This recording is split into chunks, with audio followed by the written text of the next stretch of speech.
옆에 사람과 인사하시기 바랍니다. 당신은 소중한 사람입니다. 네, 다시 한번 당신은 존귀한 사람입니다. 네, 인생은 누구에게나 삶이 한 번 주어집니다. 여기에는 연습도 없고 리허설도 없습니다. 한 번 실패는 영원한 실패입니다. 그러므로 실패해서는 안 됩니다. 왜냐하면 내 인생은 한 번이기 때문에 하나님께서 나를 이 땅에 보내실 때에는 내가 해야 할 일이 있고 나를 통해서 이루고자 하시는 하나님의 계획이 있기 때문입니다. 그러므로 여러분 한 사람 한 사람은 우리 제일교회라는 공동체에 없어서는 안 될 소중한 사람들입니다. 그리고 존귀한 사람들입니다. 왜냐하면 우리는 하나님께서 만드신 소중한 하나님의 걸작품이기 때문입니다. 그렇다면 나는 정말 누구일까요? 많은 사람들이 예수를 믿고 구원을 얻은 다음에도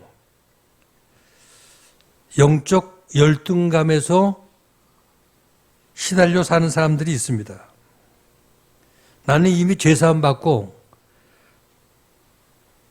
하나님의 자녀가 되었는데도 불구하고 아직도 죄의식 속에서 찌들려 사는 사람들도 있습니다. 왜 하나님의 자녀가 되었는데 왜 여전히 옛 모습 그대로 신앙생활을 하고 있을까요? 그래서 성경은 우리에게 분명하게 말씀하십니다. 고린도 후서 5장 17절에 그런즉 누구든지 그리스도 안에 있으면 새로운 피조물이라 이전 것은 지나갔으니 보라 새 것이 되었도다. 예수 믿은 우리들은 새로운 피조물이라고 성경은 분명하게 우리에게 말씀하고 있습니다. 여기 새로운 피조물이라는 말은 단순하게 어떤 개선이나 고침이 아니라 새롭게 창조된 새로운 사람이 되었다는 겁니다. 여러분들은 그리스도인이 되기 전 옛날 내가 아니라는 거예요. 분명히 성경은 우리에게 말씀하고 있습니다. 새로운 피조물이라고. 정말 그렇다면 나는 누구입니까? 첫째, 나는 하나님의 걸작품입니다. 오늘 본문 에베소서 2장 10절 말씀 보면 우리는 하나님이 지으신 선한 작품이라고 말씀하고 있어요. 그래서 10절에 우리는 그가 만드신 바라. 여기 만드신 바. 이게 원문에 포이에마라고 쓰고 있습니다. 포이에마. 하나님의 작품이 많이 있는데 그 많은 작품 가운데 가장 아름다운 작품, 가장 예술성이 있고 가장 멋진 걸작품이 바로 사람이라는 거예요. 사람. 과연 우리는 하나님께서 만든 걸작품입니다. 한번 실험 삼아서 그냥 연습 작품이 아니라 하나님이 정성을 쏟아 부어서 정말 귀하게 걸작품으로 만들었다는 거예요. 그럼 한 인간이 이 세상에 태어난다는 것은 그 자체가 신비고 놀라운 기적입니다. 수십억 개의 내 아버지 정자 중에 하나가 내 어머니 난자와 결합이 되어서 내가 태어났습니다. 이게 기적이 아니고 무엇이겠어요? 지금 이 땅에 80억 인구가 살고 있습니다. 나와 똑같은 사람은 한 사람도 없습니다. 창조일에 태어난 무수한 사람들 가운데 나는 하나밖에 없어요. 여러분, 이 지구상에 나하고 똑같은 사람이 있다면 이게 어떻게 되겠어요? 똑같은 사람이 있게 되면 내 아내나 우리 제일교회 교인들은 아마 헷갈릴 거예요. 하나님께서 우리를 공장에서 무더기로 찍어낸 상품처럼 그렇게 만든 게 아니라 단 하나밖에 없는 정말 걸작품, 한 사람 한 사람을 모두 개성 있게 독특하게 그렇게 아름답게 만들었다는 거예요. 그런데 우리 인간을 만드실 때 하나님의 형상을 따라 만들었다. 이 형상이 뭡니까? 이것은 어떤 겉모양이 아닙니다. 하나님의 속성과 고귀한 그 하나님의 성품을 의미하는 거예요. 내가 황인종이기 때문에 하나님도 황인종 모양이 아닌가 이렇게 생각하는 사람들이 있어요. 그건 잘못된 생각입니다. 하나님의 속성을 따라서 우리 인간을 지었다는 거예요. 하나님을 직접 그 속성을 담게 직접 하나님이 우리를 손수 만드셨다는 겁니다. 그래서 시편 기자는 시편 130편 14절에 내가 주께 감사함은 나를 지으심이 심히 신묘막sim하심이라 신묘막직하시다고 말씀하고 있어요. 요즘 의사들 가운데 인기 있는 의사의 그 종목이 정형외과라고 그래요. 정형외과. 어느 설문지에서 자기 외모에 대해서 비교적 만족하고 산다. 설문을 받으니까 19%밖에 안 나오고 있대요. 80% 이상이 자기 자신의 외모에 대해서, 얼굴에 대해서 전부 뭔가 불만족하다는 겁니다. 그래서 그 설문지에서 그러면 당신의 그 모습을 고칠 수 있습니까? 고치겠습니까? 하고 설문했더니 모두가 고치겠다고 대답을 했다는 거예요. 오늘 우리는 자신을 하나님이 만드신 걸작품이라고 생각하면 좀 생각이 달라질 거예요. 나를 만드신 분이 하나님이시다. 그가 귀하게 존귀하게 나를 만드셨다. 그래서 자기 자신에 대해서 어떤 자존감이 있어야 돼요. 몇 년 전에 반 고흐의 작품과 피카소의 작품이 몇 점 그 도난을 당했어요. 그래서 세계 화랑이 빨갛 뒤집혔고 국제 경찰들이 수사에 나섰던 일들이 있었습니다. 대개 반 고흐 작품이나 피카소의 그림은 한 점에 수백억 원씩 하기 때문에, 그러니까 이러한 모든 유명한 작품들은 누가 그렸느냐, 누가 만들었느냐, 그 사람에 의해서 작품의 값이 그렇게 높아진다는 거예요. 근데 우리는 하나님의 걸작품이에요. 자신이나 다른 사람을 계속 함부로 평가해서는 안 돼요. 왜? 그를 만드신 하나님이 귀하게 소중하게 만들었는데 그걸 평가하고 비하하고 비평하면 그건 하나님을 비평하고 평가하고 비하하는 거예요. 하나님은 친히 우리를 만드셨고 직접 우리를 소중하게 명품으로 만드셔서 이 땅에 보내줬다는 겁니다. 이게 얼마나 귀한 엄청난 일 아닙니까? 하나님이 만드신 우리 몸은 이 머리카락부터 발밑까지 하나하나 보면 신비하고 정말 얼마나 귀하게 만드는지 몰라요. 겉모습도 중요하지만 속 내장까지.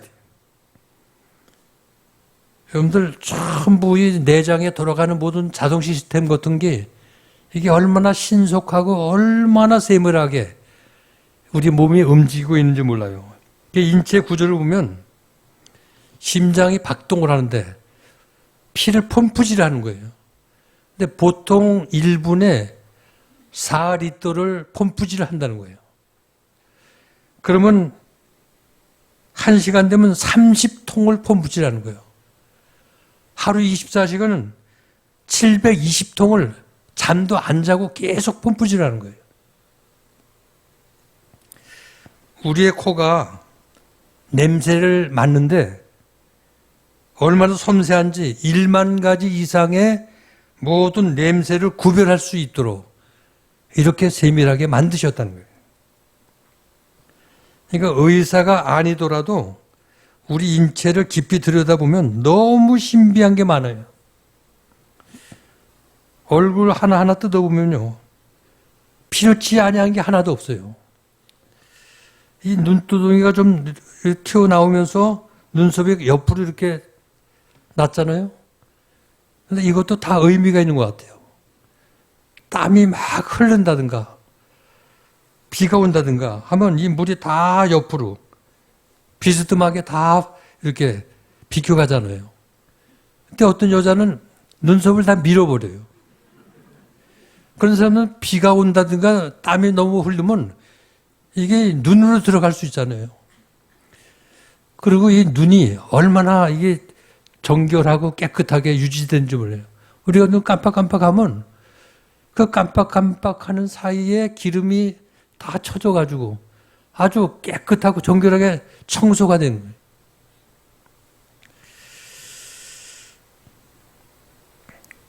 여러분들 코도 말이죠. 이게 밑으로 구멍이 뚫렸기 다행이지 위로 뚫려보세요. 이게 소낙비 쏟아질 때 이게 큰일 나죠.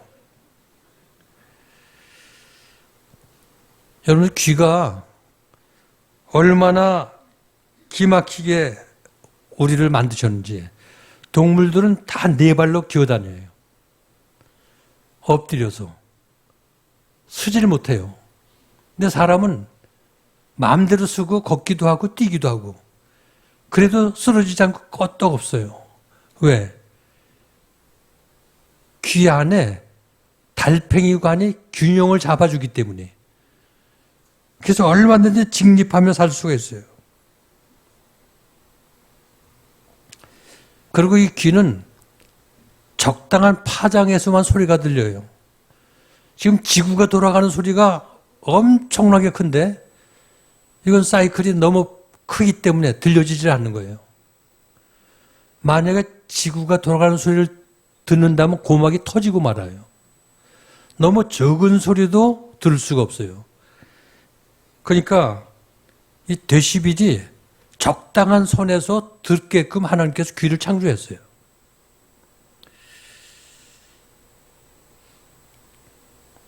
우리는 하나님의 걸작품이에요. 이렇게 인체도 귀하지만 보이지 않는 영혼도 하나님이 우리를 창조하셨어요. 그러니까 보이지 않은 영혼도 창조하신 하나님. 그래서 우리 인간엔 감정도 있고 생각이 있고 기억도 하고 판단도 하고 말도 하고 느끼고 사랑하고 행복하고 꿈을 꾸고 여러 가지 결단하고 행동하고. 그러니까 우리의 영혼을 한번 생각해 보세요. 얼마나 신비합니까? 영혼이 있기 때문에 말씀을 보면서 하나님께 가까이 나갈 수 있고 찬양을 통해서 주의 이름을 높이고 기도 시간에 하나님과 대화하며 교제를 하며 이렇게 하나님과 교제하고 만날 수 있고 하는 것은 하나님의 형상을 따라 우리를 지었기 때문에 우리 인간만이 할 수 있는, 그래서 하나님의 걸작품이라는 거예요. 이게 바로 우리 나라는 거예요. 나. 그러니까 우리가 은혜를 받고 오면 예수 그리스도 안에서 새로운 피조물이 된다는 게 이게 얼마나 깊은 의미의 뜻이 있는 걸 알게 돼요. 우리 한 사람 한 사람 또 얼마나 소중하고 하나님께서 저들을 만드셨기에 이게 얼마나 귀한 존재인지 생각해 보세요. 주님이 나 때문에 십자가에 달리셔 돌아가셨어요. 나 하나 살리기 위해서. 그리고 예수님께서 이렇게 말씀하세요. 내가 핏값으로 너희들을 샀다. 그러니까 얼마나 우리가 소중한 존재입니까? 내가 너를 내 핏값을 주고 샀다는 거예요. 그러니까 주님의 핏값을 주고 살 만큼 우린 존귀하고 소중한 사람들이라는 거예요. 그래서 우리 모두는 구원받은 모든 사람들은 다 소중한 사람들이고 하나님의 형상을 따라 지음을 받은 우리 인간들은 모두가 다 하나님께서 사랑하고 귀하게 여기신다는 거예요. 그래서 이 사람을 함부로 무시한다든가 비하한다든가 평가한다든가 이것은 함부로 해서 안 된다는 거예요. 자기 편견과 자기 생각에 기준을 해서 또 세상 기준에 따라서 사람을 평가하고 절하하고 비판하는 그건 잘못된 그런 생각은 버려야 된다는 거예요. 왜? 모든 사람을 하나님이 사랑하기 때문에. 그러므로 우리는 예수 그리스도의 눈으로 상대방을 볼 수 있고 우리는 다른 사람을 함부로 판단하고 비판하는 어떤 의식 이런 생각이 있다면 생각을 바꿔야 돼요. 그런 눈이 있다면 그 눈을 예수의 안경을 쓰고 예수님께서 보시는 눈을 가지고 사람을 볼 수 있고 또 생각할 수 있는 그런 사고의식을 가져야 된다는 거죠. 그렇게 비판하고 남을 무시하고 교만한 그런 마음을 갖고 있다면 생각을 바꾸어야 돼요. 이렇게 보는 관점을 예수님의 시각으로 예수님의 안경을 쓰고 남을 볼 줄 아는 이런 사람들이 하나님의 자녀다운 사람이라는 거예요. 우리가 하나님의 자녀가 됐어도 때로는 실수도 할 수 있고 또 약하기 때문에 넘어질 수도 있어요. 근데 우리의 나약함과 실수 때문에 하나님과 우리와의 관계의 자녀가 이게 변질되거나 이게 뭐 변하는 게 아니에요. 신분이. 그렇다고 실수했다고 관계가 깨지는 것도 아니에요. 왜냐하면 우리는 예수 그리스도의 피로 한 가족이 되고 주의 자녀가 되었기 때문에 믿으시기 바랍니다. 두 번째, 우리는 화려하게 신분의 변화가 된 사람들입니다. 우리는 하나님의 새로운 걸작품인데 우리가 걸작품답게 살지 못한 이유가 뭡니까? 나에 대한 정체성을 바로 알지 못하고 살기 때문에 내가 누구인가? 자신의 정체성에 대해서 눈이 떠야 돼요. 내가 얼마나 소중한 존재인지. 나 자신을 바로 알면 우리는 당당하게 살 수가 있다는 거예요. 내 중심에 예수 그리스도의 생명이 있는 거룩한 존재, 하나님의 자녀가 되었기 때문에 우리는 당당할 수가 있다는 거죠. 돈키호테가 엘돈자라는 창녀를 사랑하고 그에게 계속 접근해서 매일 사랑을 고백했어요. 이 사랑의 고백은 계속, 그러니까 사랑을 거부했던 창녀 엘돈자는 돈키호테의 사랑 고백을 받으면서 아, 나도 사랑을 받을 수 있는 사람인가? 그래서 사랑을 받게 되었어요. 사랑을 받아들이면서 변화가 일어난 거예요. 모든 게 달라지고요. 나도 사랑을 받을 수 있는 사람이라고 생각하면서 그 사랑을 받으면 삶에 놀라운 변화가 이 창녀에게 일어난 거예요. 우리 모두는 다 죄인들입니다. 그런데도 주님은 우리를 사랑하셨고 우리를 의롭다고 칭해 주시면서 너희들은 내 아들과 딸이라, 내 신부라, 이렇게 우리의 신분을 변화시켜 주셨어요. 우리를 주님의 신부로 초대를 했다는 것, 얼마나 귀한 일입니까? 신부로 초대한 주님은 우주 만물을 창조하신 만왕의 왕이십니다. 내 죄를 십자가에 대신 죽어주신 주님이십니다. 앞으로 하늘의 천군 천사를 데리고 이 땅의 심판주로 오실 재림의 주이시여요. 그분이 우리를 사랑하셨고 우리를 내 신부라고 주님은 맞이해 주신다는 거죠. 그래서 우리 모두는 주님의 신부가 된 사람들이에요.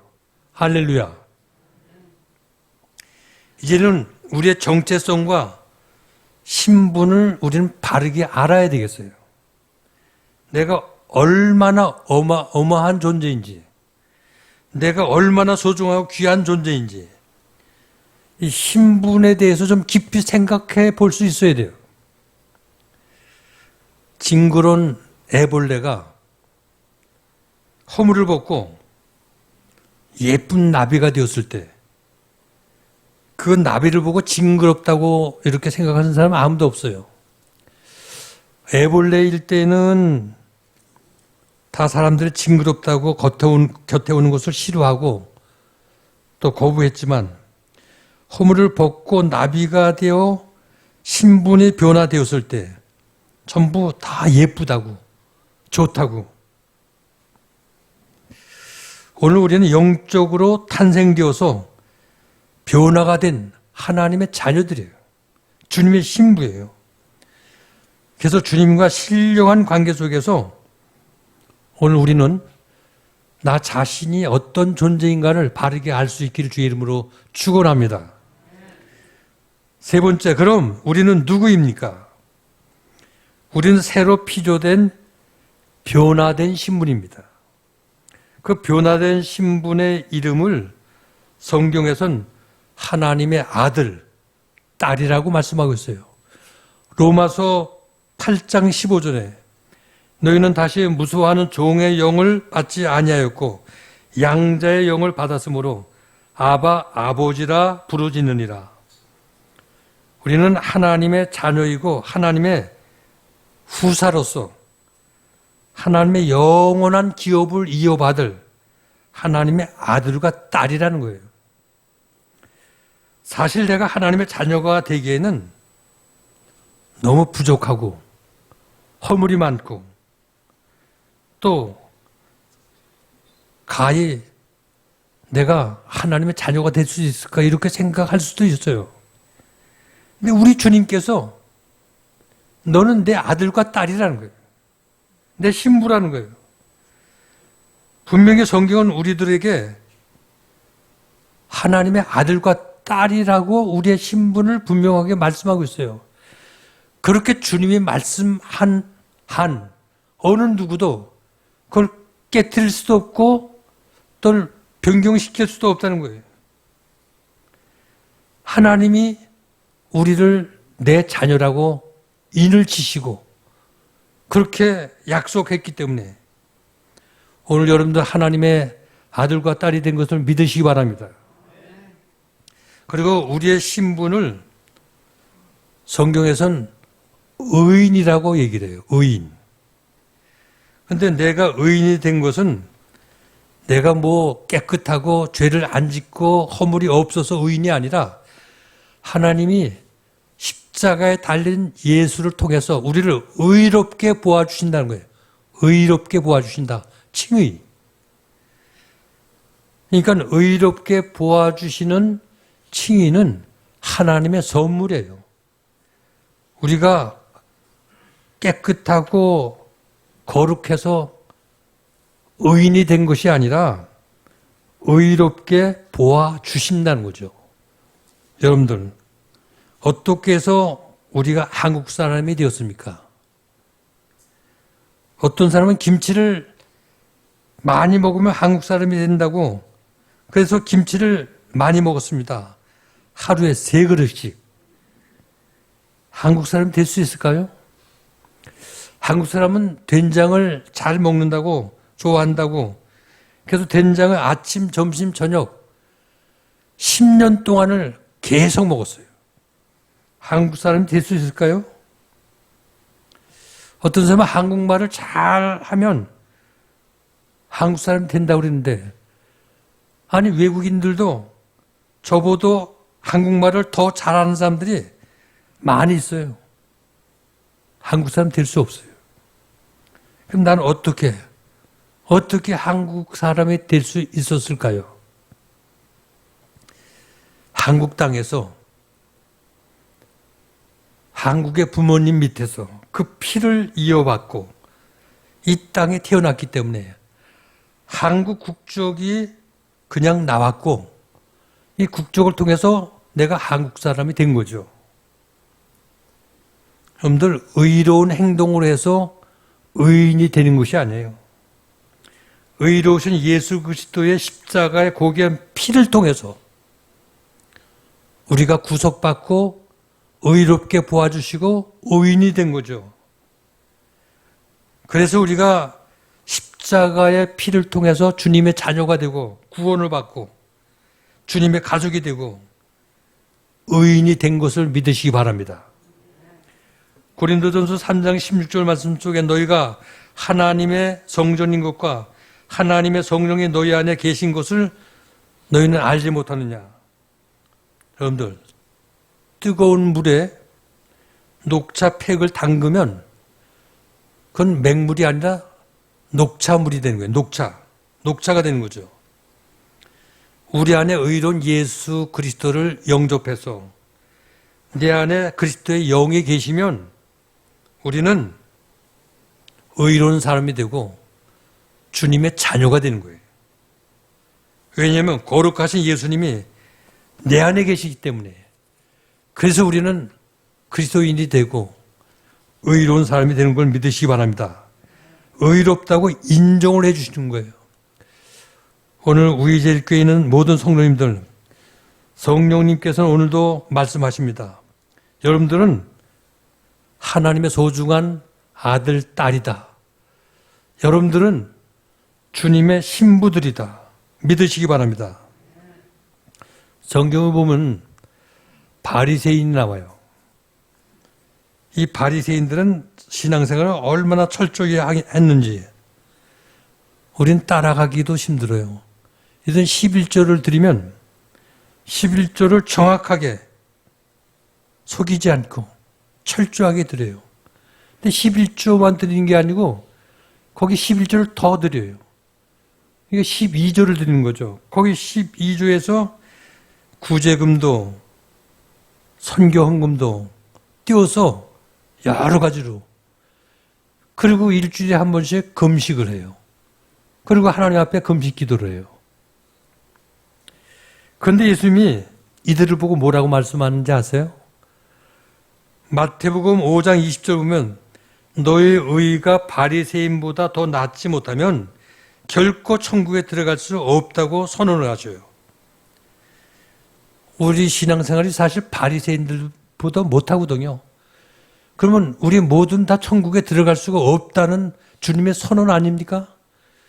왜 주님께서 어떻게 이렇게 선을 긋고 단호하게 말씀하셨을까요? 바로 바리새인들의 신앙은 그렇게 철저하게 신앙생활하는 것 같지만은 그 모든 게 자기를 드러내고 자기 공로를 드러내고 자기 의의를 드러내고 자기를 드러낸 그들의 신앙은 잘못됐다는 거예요. 잘못된 신앙이기 때문에 주님께서 그렇게 책망을 한 거예요. 내 공로나 내 자신의 의를 드러내지 말고 예수 그리스도를 드러내고 하나님께 영광을 돌리고 예수 그리스도께 의를 돌리고 예수를 높여 드려야 될 텐데 예수의 공로, 의는 드러내지 않고 자기만 드러내고 자기만 나타나게 되니까 주님이 책망을 한 거예요. 오늘 우리는 예수 그리스도를 높이기를 바랍니다. 예수 그리스도의 십자가의 공로 때문에 내가 거룩한 의인이 되고 주의 자녀가 되었습니다. 그러므로 내가 의인된 것은 내게서 난 것이 아니요 하나님의 선물이라. 행위에서 난 것이 아니니 누구도 자랑할 수 없게 하셨다고 오늘 본문 말씀하고 있습니다. 믿으시기 바랍니다. 마지막 네 번째, 나는 가난한 자 같아도 모든 걸 소유한 부자입니다. 1930년도에 미국의 대경제공황이 일어났습니다. 텍사스에 에인츠라는 농부가 있었는데 정부와 은행에서 돈을 많이 끌어내가지고 큰 농장을 만들었어요. 근데 요즘 모양 막 이자가 올라가는 거예요. 이자가 올라가니까 이자와 빚을 감당할 수가 없는 거예요. 파산의 위경에 처해 있는데 마침 그때 석유 탐사대가 에인츠 농장을 오게 되었어요. 근데 그들이 와 보니까 그 농장 바로 그 땅 밑에 엄청난 유전, 석유가 매장이 돼 있었다는 걸 이들이 발견하게 된 거예요. 그래서 함께 개발을 했어요. 석유가 쏟아져 나오는 첫날에 펑펑 석유가 8만 드럼이 쏟아져 나온 거예요. 여러분들이 묻겠습니다. 이 백만장자 에인츠가 언제 백만장자 부자가 되었나요? 석유를 개발해서 그 석유를 시장에 내다 팔고 돈을 가질 때 백만장자가 되었습니까? 아니면 석유가 있다는 사실을 알게 되었을 때 그가 백만장자가 되었습니까? 아니면 이미 그 땅을 돈을 주고 그 농장 땅을 넓은 걸 소유해서 등기를 받을 때 그가 백만장자가 되었습니까? 여러분들 어느 기점에서 이가 부자가 되었습니까? 제가 볼 때는 그 땅을 내 것으로 소유해서 등기가 맞췄을 때 그는 부자가 된 거예요. 그가 그동안 모르고 살았어요. 모르고 살았을 뿐이지 그가 부자가 아닌 게 아니거든요. 부자는 가난하게 살아도 부자예요. 왕자는 거지처럼 살아도 왕자예요. 오늘 우리가 별거 아닌 것 같아도 영광스러운 하나님의 아들과 딸이고요.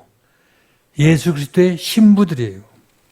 우리는 예수 그리스도의 소중한 존귀한 걸작품들이에요. 이제부터는 내 능력이 아니라 예수님을 통해서 예수 안에서 예수 공로로 우리는 당당하게 승리하며 정말 믿음의 부자로 살 수 있어야 합니다.